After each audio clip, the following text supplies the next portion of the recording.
sans pour autant se déconnecter par rapport à l'autorité du pouvoir central. Je dis bien autorité, je ne parle pas de pouvoir.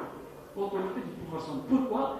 Parce que chacune de ces capitales doit disposer d'un organe que les RCD appellent organe d'unité d'action et de décision, qui doit être incarné par un organe exécutif, mais qui soit dépositaire de la légitimité populaire, c'est-à-dire légitime dans le sens où M. Belwali, qui sera désigné par le président de la République, n'est pas un gouverneur, mais un président de région, mais peu importe, qui doit être élu par la population. C'est-à-dire qu'au lieu que ce soit le président de l'APO tel qu'on le conçoit, tel qu'il a été imposé depuis 1962 à la serre, nous voudrait, au niveau de la Capitale, par exemple, au niveau de l'Oran, et au niveau, ce seront des présidents de leur région qui vont incarner la légitimité populaire.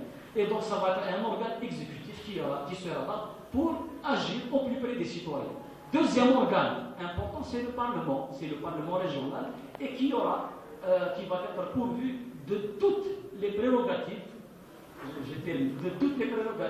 mais en dehors même les politiques culturelles, même la politique de développement, même la répartition, par exemple des communes, la création, etc., mais pour des raisons, ils sont créés pour des raisons clientélistes, pour des raisons politiciennes, des communes, des wilayas, etc. Non, ça doit répondre aux besoins de la population.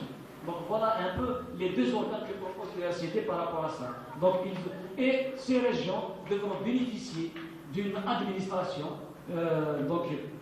spécifique, dotée de la faculté de décision et d'une assise financière et économique propre à elle. Et donc, il s'agit donc de cet État, comme on l'a esquissé à partir de 2001, je disais tout à l'heure, donc sur la base du principe d'une modulation modulable.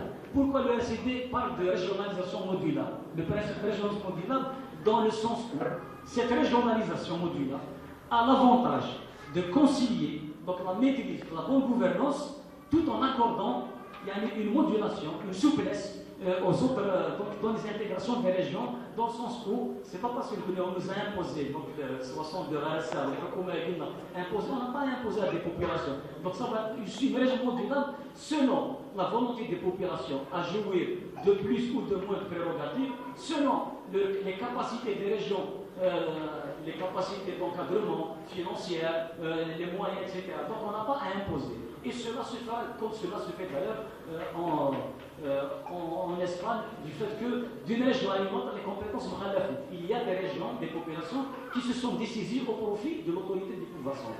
Voilà un peu, si vous voulez, les contours, l'esquisse de cet État régional, unité régionale tel qu'on le voit. Je voudrais juste finir en disant que l'État unité régionalisé, pour nous, pour le RCD, n'a pas vocation de remettre en cause l'unité de l'État. Il n'est pas à confondre avec le régionalisme tel qu'il est exercé par les secteurs du pouvoir. Bien au contraire, pour nous, la régionalisation est un antidote.